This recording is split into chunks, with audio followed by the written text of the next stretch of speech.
2015 Urban Renewal Agency meeting.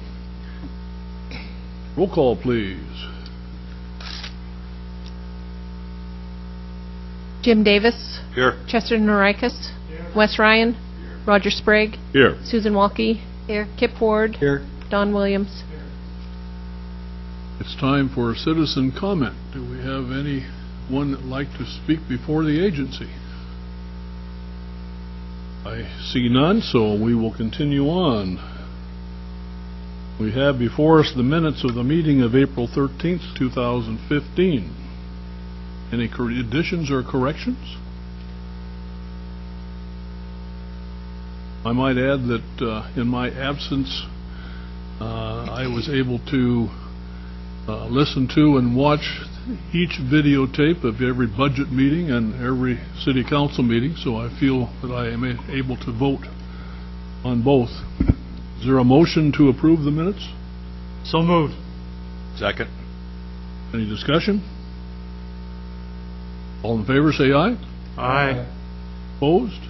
They are carried. We have a special order of business presentation from the Lincoln City Cultural Center. This is the annual update by Nikki Price and cohort. Hello. Like Councilor Sprague said, I am Nikki Price, and I'm the director of the Lincoln City Cultural Center, and with me is John Collier. He's president of the board of directors. Thanks very much for having us back.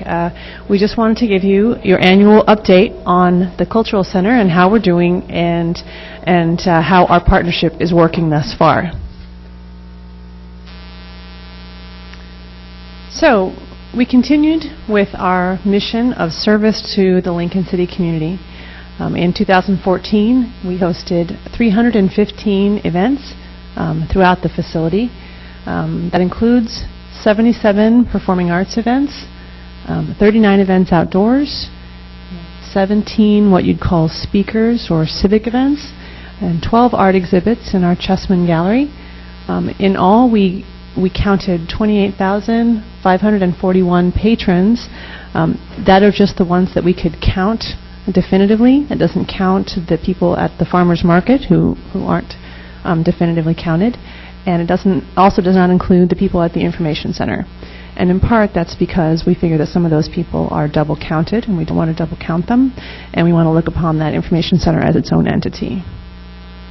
All in all, though, you saw a 7% increase in both patrons and events in 2014 over 2013. Thank you. We continued our dedication to children's programs. You see here a list of some of the things that we provide.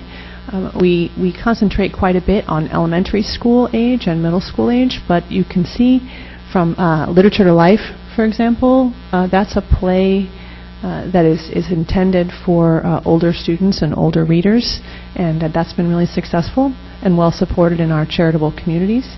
We continue to do Missoula Children's Theater. We've expanded to 2 weeks per year. And we do make and take art workshops throughout the year. And we're also a partner in the Studios to School grant, which you may have heard of. It's through the Oregon Community Foundation. And that's a $280,000 grant over 5 years. And the Cultural Center is very proud to be a partner in that with the Siletz Bay Music Festival. We continue our dedication to civic events, hosting town halls and speakers. We have 2 blood drives a year. The holiday tree lighting is a fun community event that we put on. We do public info sessions. We host a really popular community events board. And of course, we continue our association with the VCB through the Visitor Information Center. So I'm sure you know, our organization began as a gallery, and we continue with that mission. In the P.J. Chessman Gallery, we continue with 12 shows a year, and we've just expanded that to include several arts engagement events. Just this past month, for example, we had a concert in conjunction with the gallery show. So that's a quick roundup of what we're doing at the center in terms of our mission-centric work. it all. Mr. Chair, Yes. if I may, Visitor Information Center, Nikki, is that being used more and more? A lot of activity in there? I would say that the number of people who come in just to get the information in person stays flat year to year. It's not a huge increase from year to year, and it slightly bucks the national trend of Visitor Information Center, walk-in centers being not as well used as websites and telephone and Right. other sources of information. So I think because we have live volunteers and because we're in the middle of the center, I believe that we continue to see more walk-in visitors than your average walk-in visitor center. But it's not on the increase as far as I know. But it's still useful to have. It's very useful to have. It's a huge boon for us. We attach our gift shop to it, and so people come in for the gift shop and see the information center and vice versa. And we try to have that information center open as much as possible. It's open 10 to 5, 6 days a week now, and it's sort of part and parcel with what we do in the rest of the center. So it's very valuable to us, and we try to give very good service to the VCB, so that's valuable for them too. Thank you. So I wanted to bring you up to date on the financial health of our organization. As of the end of May, these were the balances. We're carrying about $15,000 in our operations account. We have a small reserve. Also have about $23,000 in restricted funds that we are spending out in accordance to the grant projects. And then we are holding our board-restricted Chessman gift, the $50,000 gift, with hopes to making that into a productive fund at some point in the future. Sir. What are the restricted grant funds restricted for? A variety. Some are programmatic. For example, we have a concert series or a festival or our programming assistant. Those are all grants that come from the VCB Nonprofit Development Fund. So I think 3/4 of what's in there are program funds that are waiting to be doled out over the year. And then we have some held back for kitchen, and then we have the down payment on the sound rated doors project, which is a capital project. So they're doled out over time, then? Right, that we hold them until we need them. Yeah, as a nonprofit, we're required to segregate and track them very discreetly so that we can demonstrate both to the funder as well as to the accountants how we spent the funds, and that they... So we keep them in a separate account and transfer over as needed. Any other questions about the bank balances? So this is the staff that we are working on right now. We have one full-time, myself, and the rest part-time. We have a new business manager. Many of you knew Vicki Walling and Hank Walling. They worked in our office for quite a long time. And so last year, we unfortunately lost those two. They moved to Klamath Falls. So we have a new business manager, and she's working out really well. We also have a programming assistant, as I mentioned before, a part-time janitor or two. They sort of work on setups together. And that's how we manage to staff the center, except for, of course, our volunteers. And the volunteer numbers continue to rise. We saw a 10% increase in 2014 over 2013. And we're really, really proud to keep all these people working with us and for us and making the center come to life. So my thanks go out to all the volunteers who spend time here. Sure. Yes, hear, hear. In accordance with our strategic plan, we enacted a signature fundraiser this spring, and it was a big success. It was called Culture of Course, and it was 4 courses of culture and fundraising. It was made possible because of 4 dedicated chefs and restaurants that served up a very delicious meal. But of course, a lot of great contributions came in from our 100 guests. So we were able to make $11,000, and looking forward to doing more of that in the future. And of course, the Cultural Center continues to work because we have really great partners, both within the City of Lincoln City and community groups. We work on a almost daily basis with the Visitor and Convention Bureau. Of course, in the past year, we worked with Public Art. and also with Public Works, and we value those partnerships very much. We have lodging sponsors who provide nearly all of the lodging for our visiting artists, and they make our concerts work as well. And of course our members and volunteers, and of course the Urban Renewal Agency. So that brings us to the end of year 2 in our 3-year agreement that we have. And as you remember, 2 years ago, we entered into this partnership where we work together on infrastructure projects, and we continue to receive the landscaping services. We also have the right of first refusal on the right to purchase on the building. And these are the projects that we've worked on together, the URA and the Cultural Center. The first one is the one that we are most proud of, and that's the roof replacement. Roof replacement was an endeavor that we were worried about when we first got this agreement together. We were worried this roof replacement needed to happen, and through some great grant writing, we were able to get that roof replacement done within 6 months of our first agreement. So that was a $78,000 project that we got done. The following year, we worked on the exhaust fan, part of the commercial kitchen project, and you can see where the incomes came in there.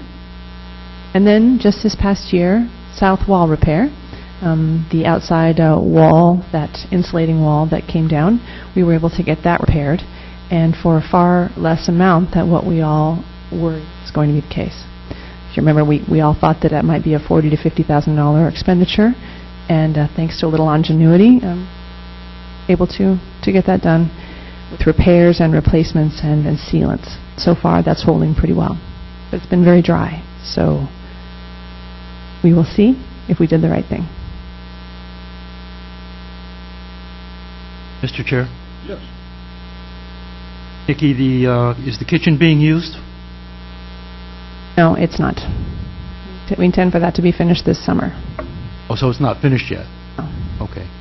But you anticipate there's demand for it? Actually, we've been visited by 3 caterers and kitchen professionals in the past 6 months, and they all have different needs, so we don't know who's going to work and who's not going to work, but we do think that there is a demand out there. There's also some legislation that recently went through about baked goods and other entrepreneurial kitchen businesses that can use a kitchen, and so we're really hopeful that as the economy grows, those businesses will be able to use that kitchen. And how about the planting by the exhaust fan screen? Are those surviving and growing? They are. They Good. are. They're in that, what do they say, the 3-year cycle of a climber.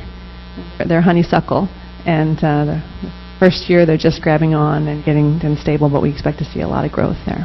All right, good. Thank you. Other questions? I have one. So, Nikki, nice job. I think you've really taken the ball and taken the cultural center to places that it couldn't have gone without you. So, I do have a couple concerns, and one is there? What do you think the value of better signing might? I know you got the great sign out front, but for the visitors' information, so it's a little easier to get in there, because that's the payoff for the businesses in town. Is maybe they get one of your brochures.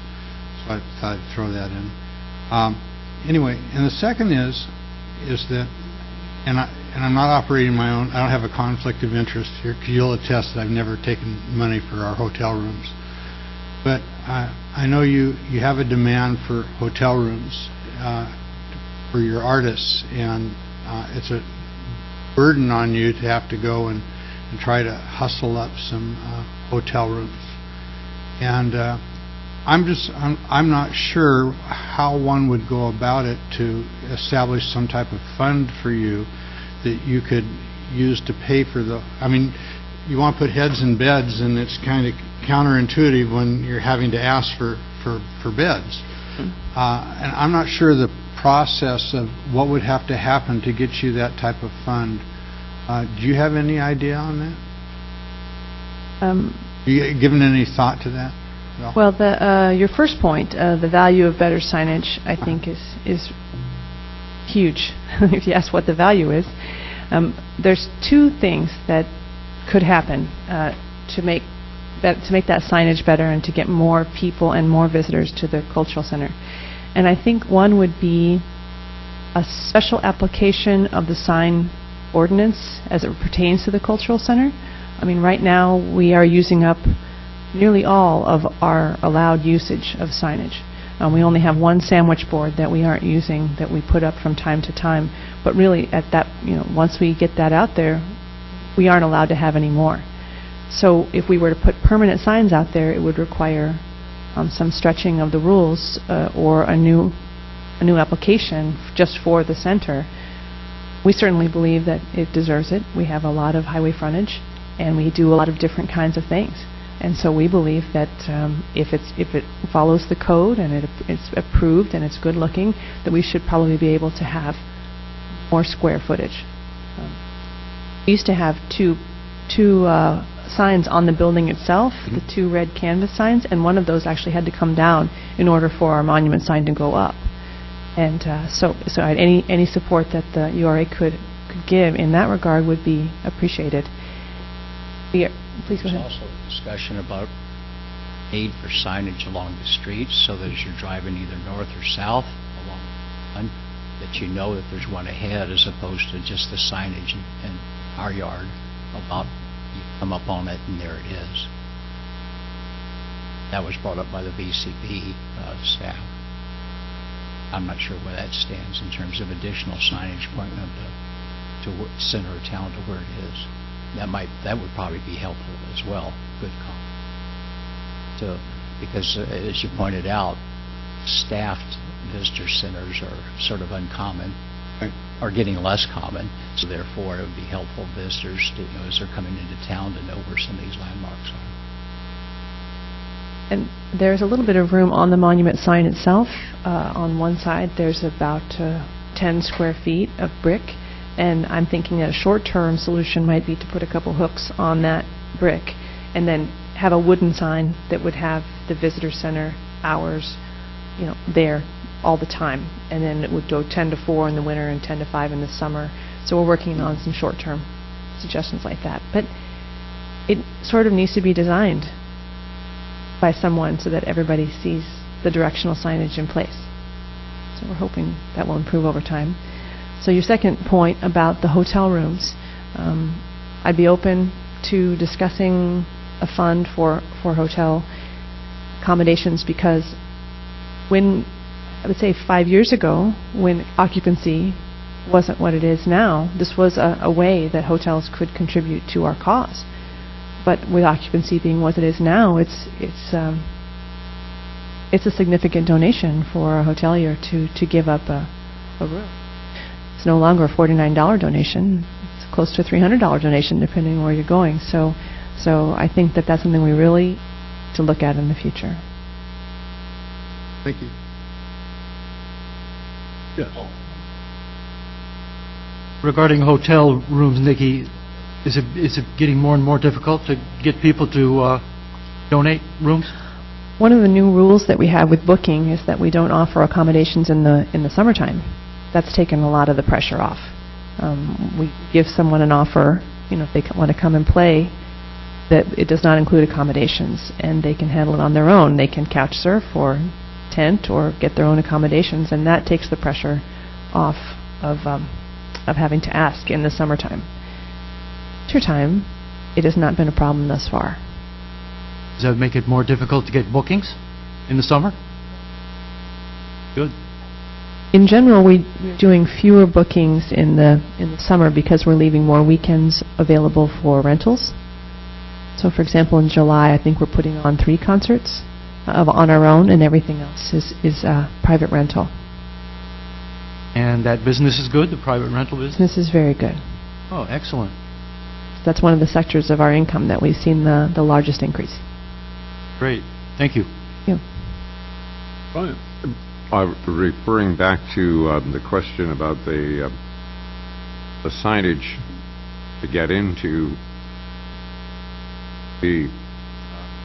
I'm thinking that might be handled by these wayfaring or wayfinding signs along the highway, which put up for showing people to go to the beach, that thing. It would also be very handy to have one of those information, here, and a sign that indicates this is where you get your visitors' information from both directions, rather than convoluting the sign ordinance for one specific business or entity.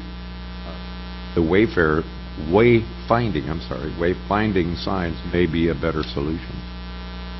I think our ordinance doesn't allow off-premise signs, if I'm not mistaken. Well, wayfinding, though, that's something that the city has done. And Urban Renewal has done it, so that's why. Like the- ODOT has that same program, I believe, so. Like the ones that say playa or beach with the arrows? No? Yeah. That'd be wonderful. Any other questions? Thank you very much. Thank you. Appreciate Thank your you. coming. Thank you. Up. Thank you both for your work.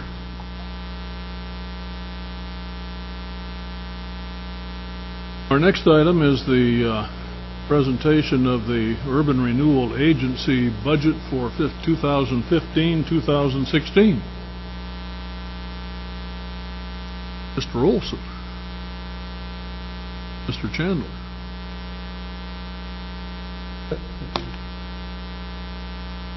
That on for a minute.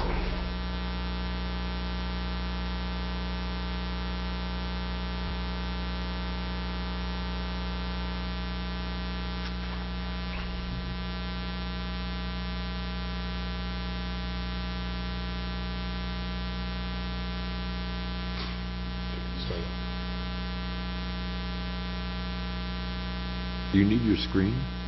No, I don't. Oh. And I'm not exactly sure how to make that a better picture. Oh. I mean, I can change it, but I don't know if it'll make it better to look at, so it just changes it to something else.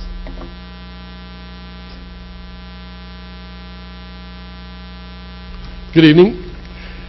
As many of you are aware, this current year began our 80% under levy and the extension of the Urban Renewal Agency to continue doing projects. I'll talk about that a little bit more, but basically, as you know, we decided to continue the agency on it for an additional 10 years with the idea that we would under levy 80%, and that money would go back to the taxing districts.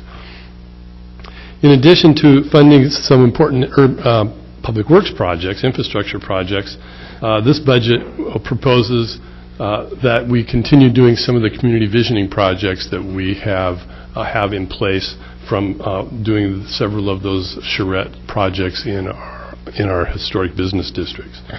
The Urban Renewal Agency has 4 funds. The general fund, and that's the Urban Renewal's general fund. This fund receives revenue primarily from the sale of bonds, and the expenditures include personnel, materials and services, and capital projects.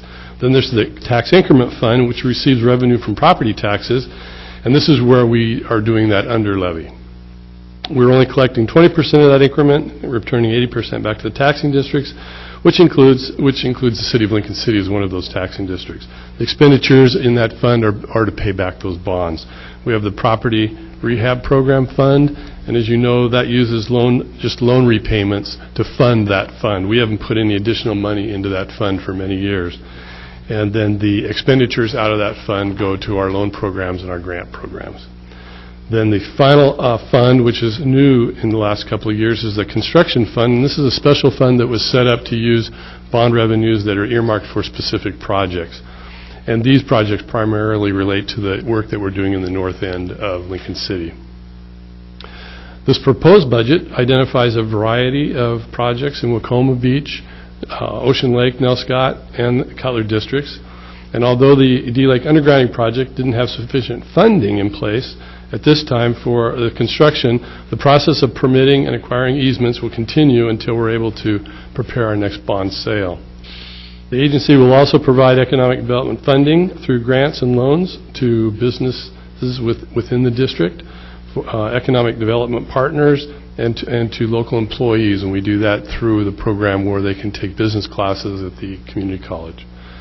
So I'd be glad to discuss any specifics of the budget at this time, or you can open the public hearing as well. Mr. Chair, let me add one more thing. There was one change that was made by the Budget Committee, and if you recall, that was to have the benefit of the employees that receive a membership at the community center to be charged to the different departments. That is included in this budget. That change was made. We offset it on another expense. It was about $1,800. Yep, thank you. Any questions of our people? Yes, Susan. On one of the line items, system maintenance other, it's on page 2 of the general fund. Yes. We talked during the Budget Committee hearing about reducing it from $2,500 to $1,500, but I don't see where it's changed elsewhere. I don't remember the reason for that change. Can you remind me? I guess I don't remember that happening. We did reduce it in that we zeroed out all of the rest of them. We used to have put about $2,000 in each of the system maintenance for all of the different districts for funding that didn't need to be capitalized or depreciated. So it was just little stuff for each of those districts. We didn't tend to use very much of that, so this year we decided to just put a lump sum in the other category and then use it as we need it in the different districts. The proposed budget was $2,500 and the approved was $1,500. So that's $1,000 difference that I don't see adjusted anywhere else. Okay. We're going to bring our finance director up on this.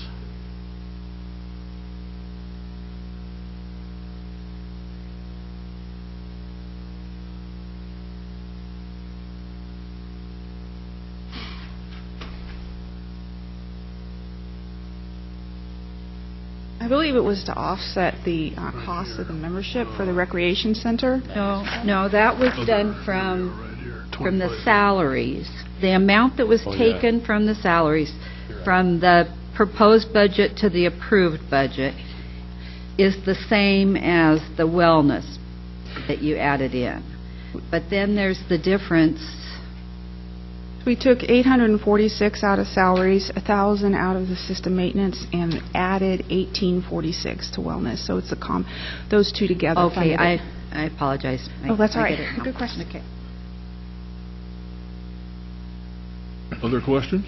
My math last night, I guess, was 1,000 off. I did have one other question. In the budget message, you had told us during the budget hearings that the expected cost of the comprehensive plan would be $200,000, not $250,000, and then on page 3 at the bottom of the budget message it still says $250,000.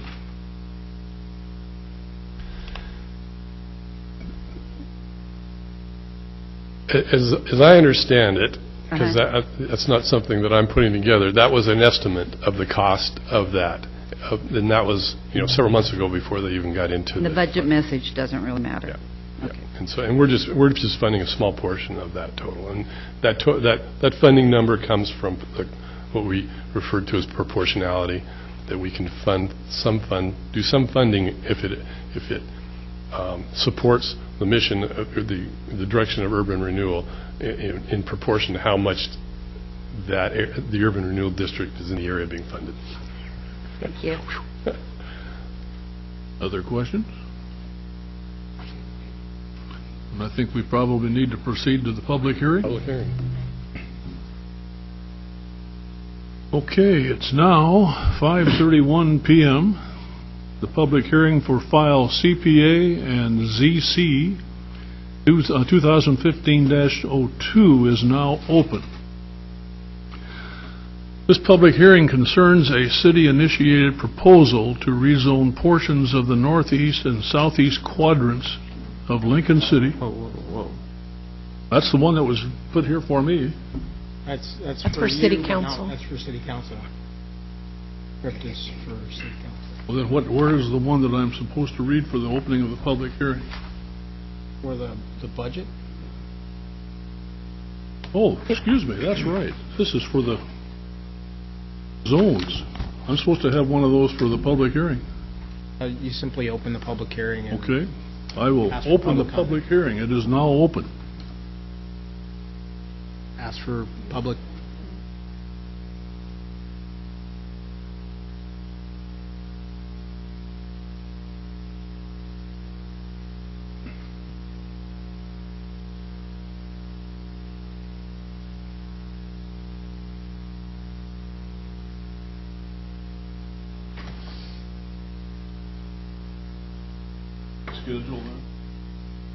Okay, so if there's anyone that would like to speak on the urban renewal budget, you may do that now.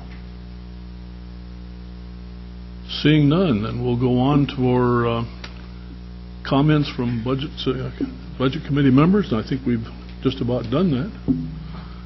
I'd make a motion to close the hearing. Pardon? We go down to the resolution later. We pass that later. There's a motion on the floor to close the public hearing. Is there a second? I second it. Discussion? Roll call, please.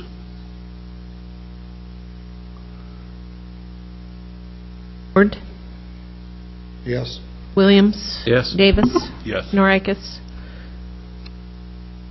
I'm not sure what we're voting on here. They're closing the Close public the hearing. public hearing. Just Yes. closing the public hearing. That wasn't David. Ryan, Yes. Sprague, Yes. and Walke. Yes. Okay. Now we go on to resolutions. We have a resolution before us, Urban Renewal 2015-01, resolution number 2015-01, adopting the budget. Is there a motion to... Chair, I would move that we adopt resolution number UR 2015-01, adopting the budget. Is there a second? There is a second. Discussion? Hearing none. Roll call, please. Williams. Yes. Davis. Yes. Norikis. Yes. Ryan, Yes. Sprague, Yes. Walke, Yes. and Ward. Yes. Motion carries. Okay, any comments from agency members? I hear none, so we are adjourned. And we got a break.